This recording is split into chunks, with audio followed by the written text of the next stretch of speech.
हाँ सही बोलो। देखिए विराट, मेरा आपके परिवार के किसी मामले से या किसी सदस्य से कोई लेना देना नहीं है और ना ही मैं आपके परिवार में कोई प्रॉब्लम क्रिएट करना चाहती हूँ। बस मेरे हाथ एक जानकारी लगी है और वही जानकारी आपको देने के लिए मैंने कॉल किया है। बाकी उस जानकारी के साथ आपको क्या करना है वो आप खुद डिसाइड कीजिए। सही हुआ क्या है लेकिन समझ में नहीं आ रहा है। इससे ज्यादा और क्या होगा? करिश्मा जिस लड़के के साथ आजकल घूम फिर रही है वो आदमी सही नहीं है। करिश्मा को उससे दूर रहने की जरूरत है। मेरे पास उसका एड्रेस है, मैं आपको उसका एड्रेस भेज रही हूँ। आप चाहें तो उसके घर जाके उसे समझा सकते हैं। मैं आपके पारिवारिक मामलों में इससे ज्यादा दखल नहीं देना चाहती। इस इंफॉर्मेशन के साथ आपको क्या करना है क्या नहीं वो आप जाने, आपको परिवार जाने। एक मिनट सही, पर तुम इतने गुस्से में क्यों बात कर रही हो? हुआ क्या है? ये आप काकू से पूछिए, वही आपको बताएंगी। काकू?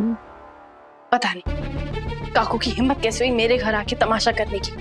काकू वहाँ? देखिए विराट, इस बार तो मैंने काकू का लिहाज करके उन्हें शांति से समझा दिया, लेकिन आइंदा अगर वो मेरे घर आकर मेरे पड़ोसियों के सामने कोई तमाशा करेंगी तो मैं चुपचाप उनकी बात नहीं सुनूंगी। ये बात आप उन्हें अच्छे से समझा दीजिएगा कि वो अपनी हद पार ना करें उनकी भलाई के लिए। हेलो सही?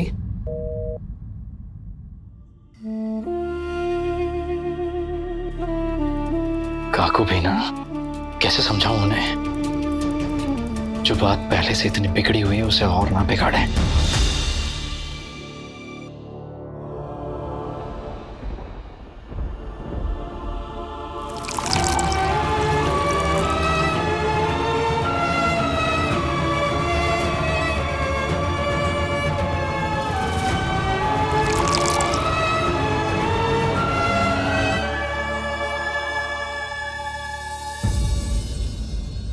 क्या कर रहा है मोहित? तुझे लगता है ऐसे पीने से तेरी प्रॉब्लम सॉल्व हो जाएगी? नहीं होगी दादा, लेकिन यहाँ जो आग लग रही है ना, ये कुछ देर के लिए ठंडी हो जाएगी। मैं कुछ देर के लिए अपने सारे दुख भूल जाऊंगा। प्लीज हाथ छोड़ो, मुझे पीने दो।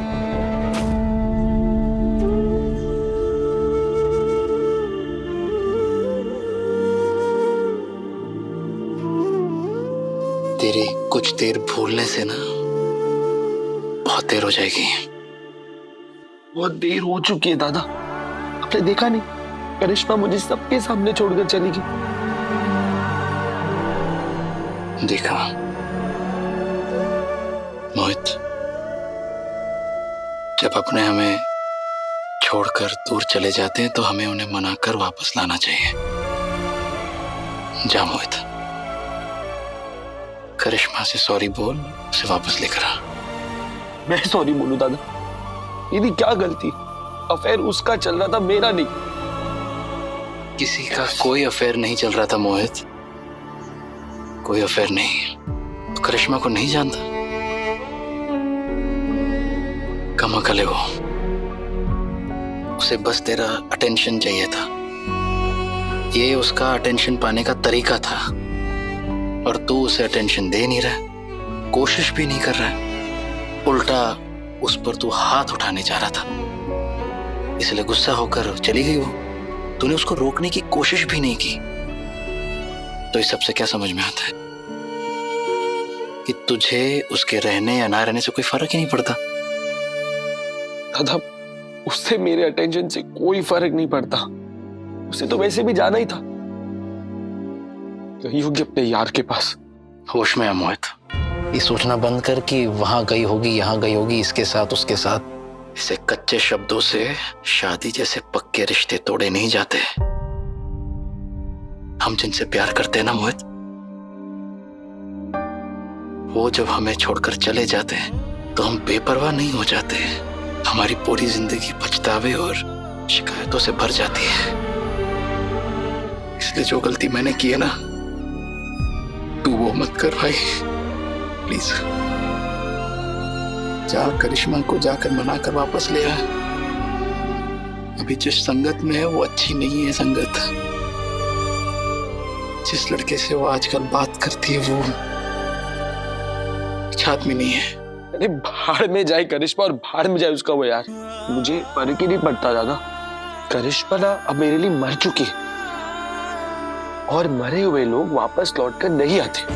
मोहित, मोहित मत कर, मोहित मत कर ये। तू ठीक नहीं कर रहा भाई।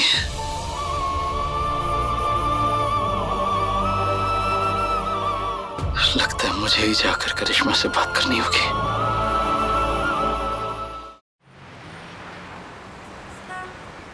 आनंदी जी, आई एम रियली सॉरी। मुझे ऐसे चोरी छुपे आपके ऑफिस में नहीं आना चाहिए था। And thank you so much, आपने विराट को भीनू के बारे में सब कुछ बता दिया। क्या विराट सर ने आपको वीनू के बारे में सब कुछ बता दिया? लेकिन उन्होंने तो हमसे आपको कुछ भी बताने से मना किया था। फिर उन्होंने खुद ही आपको सब कुछ क्यों बता दिया? विराट ने आपको मुझे बताने के लिए मना किया था? क्या विराट मुझसे कुछ छुपा रहे हैं? लेकिन क्या, आखिर विराट मुझसे क्या छुपा सकते हैं? क्या छुपाने के लिए कहा था? नहीं, उन्होंने आपसे छुपाने को नहीं कहा था, पर क्या है ना, ये सारी बातें गोपनीय होती है, तो मैं बस वही बोल रही थी। हमने विराट सर को सब कुछ बता दिया था और उन्होंने आपको सब कुछ बता दिया, तो अभी तो कोई प्रॉब्लम नहीं है। लेकिन आपने क्या बता दिया विराट को? ये तो आपको ही पता होगा ना डॉक्टर जोशी। फिर भी बताया तो आपने था ना उन्हें, बताइए ना क्या बताया था। देखिए डॉक्टर जोशी, मैंने कहा ना आपसे, ये सारी बातें गोपनीय होती है, इसलिए मैं अभी भी आपको कुछ भी नहीं बता सकती। आपको मिस्टर चौहान से ही पूछना होगा। और हाँ, आइंदा कभी भी ऑफिस में चोरी छुपे घुसने की कोशिश मत कीजिएगा, वरना हमें पुलिस को इन्फॉर्म करना होगा। मैं रखती हूँ, मेरी कुछ मीटिंग्स हैं। मैम आप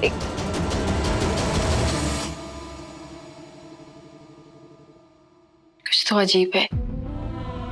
आनंदी जी अच्छे से बात करते करते अचानक से हड़बड़ाने क्यों लगी? मुझे पता लगाना होगा। शुभ निवास 4C1।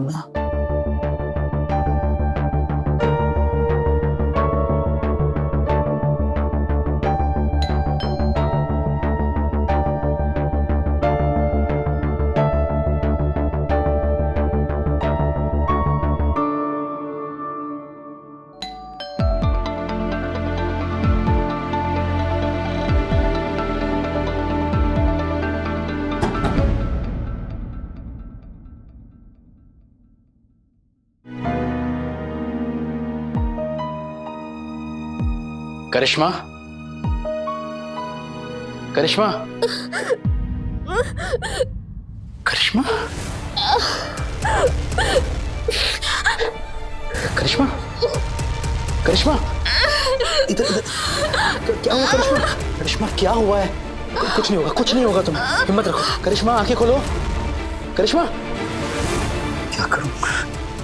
को कॉल करता हूँ।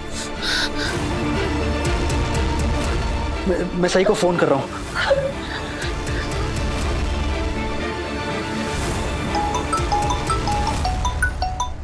विराट, मैं अभी। हेलो सही। जो एड्रेस तुमने दिया था ना, जो लोकेशन दिया था करिश्मा का, प्लीज जल्दी वहां पहुंचो। उसकी हालत बहुत खराब है, बहुत तकलीफ में है। प्लीज जल्दी आ जाओ। क्या? अब हाँ विराट, मैं अभी आई। अब वही इंतजार करना, मैं आई। करिश्मा आ रही, सही आ रही है, डोंट वरी। महिलाओं के हक के लिए लड़ने वाली, दूसरों के घर के मसले चुटकियों में सुलझाने वाली कुछ ऐसी छवि है सामाजिक कार्यकर्ता भवानी चौहान की।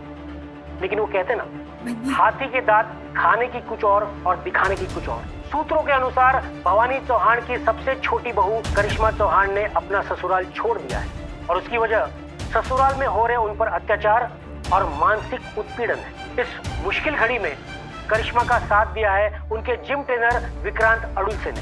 महिलाओं के अधिकार की बात करने वाली भवानी चौहान के अपने ही घर में उनकी सबसे छोटी बहू करिश्मा चौहान के अधिकार की हत्या हो रही। क्या भवानी चौहान को ऐसे में आने वाला चुनाव लड़ना चाहिए?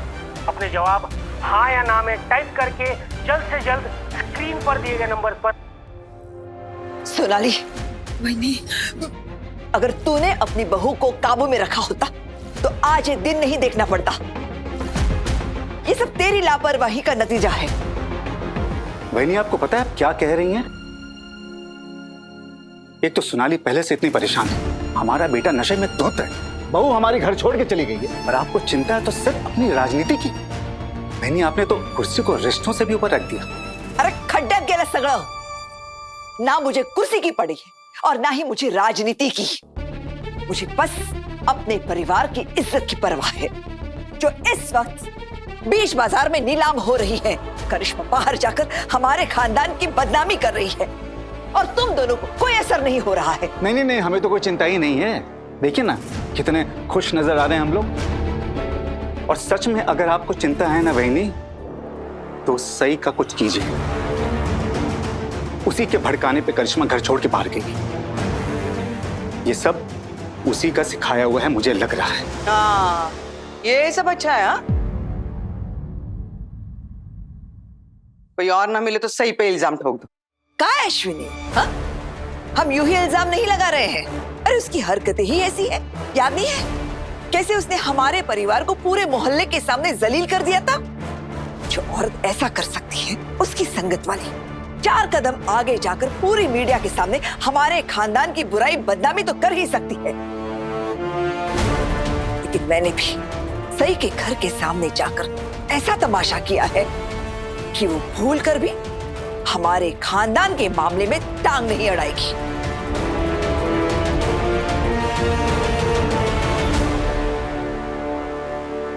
करिश्मा कुछ नहीं होगा, सही आ रही हो, ठीक है? विराट, सही सही, इधर इधर। करिश्मा, ये तो बहुत खून बह गया इसका। करिश्मा, विराट, मुझे लगता है हमें इसे बेडरूम में लेके जाना चाहिए। अंदर? ठीक है, जल्दी जल्दी।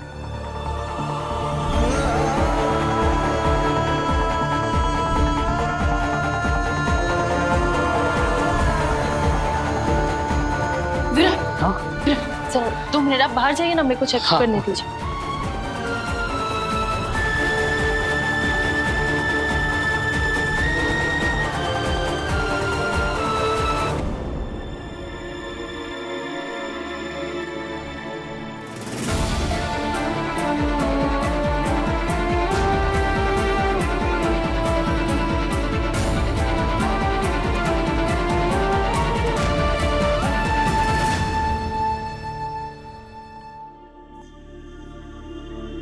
क्या हुआ कैसे? विराट, पहले आप मुझे बताइए ये सब हुआ कैसे? सही मुझे सच में नहीं पता। मैं जब यहाँ आया तो मैंने करिश्मा को जमीन पे पड़ा हुआ देखा। उसके पैर पे खून था और उसको बहुत दर्द में चीख रही थी वो। मतलब मुझे कुछ समझ में नहीं आया, तो इसलिए मैं तुम्हें कॉल कर दिया था। अब बताओ हुआ क्या है? भगवान करे जैसा मैं सोच रही हूँ वैसा ना हो। क्या कहना चाह रही हो तुम? करिश्मा के साथ हुआ क्या है? मुझे लगता है उसका मिसकैरेज हुआ है।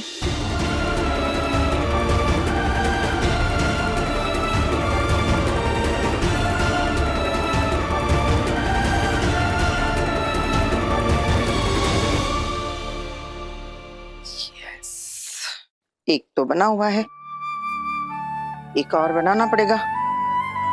शिवानी के बच्चे के लिए ये ठीक रहेगा रंग, फिर ये भी ठीक रहेगा। आई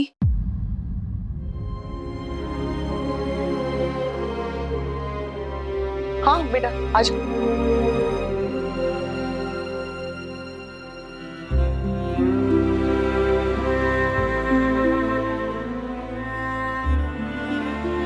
वो ये शिवानी के बच्चे के लिए मैंने सोचा अच्छा होगा तुम आ गई। वो मैंने सुना है तुम खुद अपना ख्याल नहीं रख रही हो, ठीक से खाना नहीं खा रही हो। ऐसे करने से कैसे होगा बेटा? मैं तो तुम्हारी सारी पसंद की चीजें बना रही हूँ ना, और तुम खा नहीं रही हो। ठीक है तो फिर दूसरा तरीका अपना लेते हैं हम लोग, है ना? मैं काम करती हूँ, तुम्हारे खाने में वो मिर्च मसाला ज्यादा मिला देती हूँ, एकदम तीखा तीखा, तो अच्छा लगेगा ना तुम्हें? ठीक रहेगा? आई हाँ मैं ये लौटाने आई हूँ। ये सब कैसे क्या है?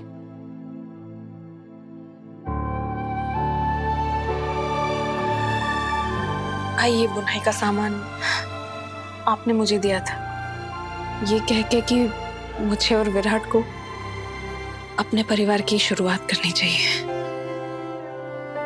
लेकिन शायद कुछ सपनों की उम्र बहुत छोटी होती है और मेरा सपना तो शुरू होने से पहले खत्म हो गया, तो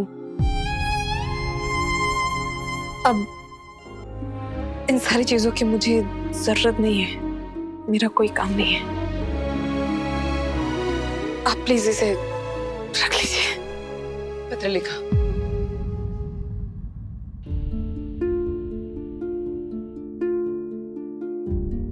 क्या है ये बेटा? हाँ, सपने टूट जाने से जिंदगी से रूठ जाना, हाँ, ये कहाँ की समझदारी है बेटा? नहीं, मैं समझ सकती हूँ तुम्हारा दर्द। किसी भी औरत के लिए ये दुख सहन कर पाना बहुत मुश्किल है। मैं समझ सकती हूँ। देखो, मैं जानती हूँ तुम किस मुश्किल दौर से गुजर रही हो, लेकिन इसे जिंदगी से हारते नहीं है। तो इस मुश्किल दौर का डट के सामना करना चाहिए ना, है ना बेटा? तुम अभी पूरी तरह से ठीक भी नहीं हुई हो। अगर ऐसे ठीक से खाओ पियोगी नहीं, खुद का ख्याल नहीं रखोगी, तो फिर रिकवर कैसे करोगी? रिकवर करके भी क्या करूं आई? पहले तो विराट ने मेरी आंखों के सामने मुझे छोड़कर अपनी एक्स वाइफ को बचाया। उसे मुझसे ज्यादा अपनी एक्स वाइफ की परवाह है। फिर भी मैं ये सब बर्दाश्त कर गई, क्योंकि कम से कम मुझे विराट की आंखों में उसके किए का पछतावा नजर आ रहा था। वो अपनी हरकतों पर शर्मिंदा था। लेकिन अब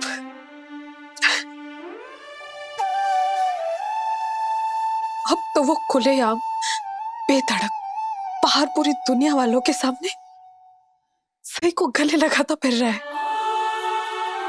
और मेरे पूछने पर मेरी आंखों में आंखें डाल के मुझसे झूठ बोल रहा है। ऐसे में मैं क्या करूं? क्या करूं आई? मुझे सच में कुछ समझ नहीं। मैंने खुद को इतना अकेला कभी महसूस नहीं किया है, कभी नहीं। और मैं ठीक भी हो गई तो क्या हो जाएगा? मेरे साथ जो गलत हो रहा है वो तो ठीक नहीं हो जाएगा ना आई? काश दुनिया में ऐसी कोई दवाई होती जो बीमार तकदीर का इलाज कर सकती। मैं समझ सकती हूँ जिस औरत का पति उसके पास होने के बावजूद भी उसके साथ नहीं होता, उस औरत के लिए जिंदगी कितनी वीरान लगने लगती है। मैं जानती हूँ, मैंने झेला है ये सब कुछ। जिसे हम अपना जीवन साथी मानते हैं वो हमारा साथ नहीं दे पाता, तब क्या लगता है, क्या महसूस होता है? उस दौरान ना मुझे भी ऐसे लगता था कि मैं क्यों जी रही हूँ, मैं क्यों सांसें ले रही हूँ, लेकिन मैंने हिम्मत नहीं हारी। पता है क्यों? क्योंकि मेरा बेटा मेरे साथ था, मेरा विराट मेरे साथ था। वही विराट जिसको देख के मैंने अपनी जिंदगी गुजारी। तुम्हारे पास भी तो तुम्हारा बेटा है, तुम्हारा मीनू। वो तो है आई, लेकिन औरत की कोई और भी तो इच्छाएं होती है, तो फिर हर बार औरत ही समझौता क्यों करे? मैं वीनू को अपना मानती हूँ, जिंदगी है वो मेरी, लेकिन मैं चाहती थी कि मेरा अपना खुद का एक बच्चा हो जिसे मैं जन्म दूं, लेकिन अब ऐसा कभी नहीं हो पाएगा। मेरा परिवार भी मेरी ख्वाहिशों की तरह अधूरा रह जाएगा। मेरी जिंदगी अधूरी रह जाएगी। विराट के साथ मेरा रिश्ता भी अधूरा रह जाएगा। नहीं, ना, ना, ना, ना।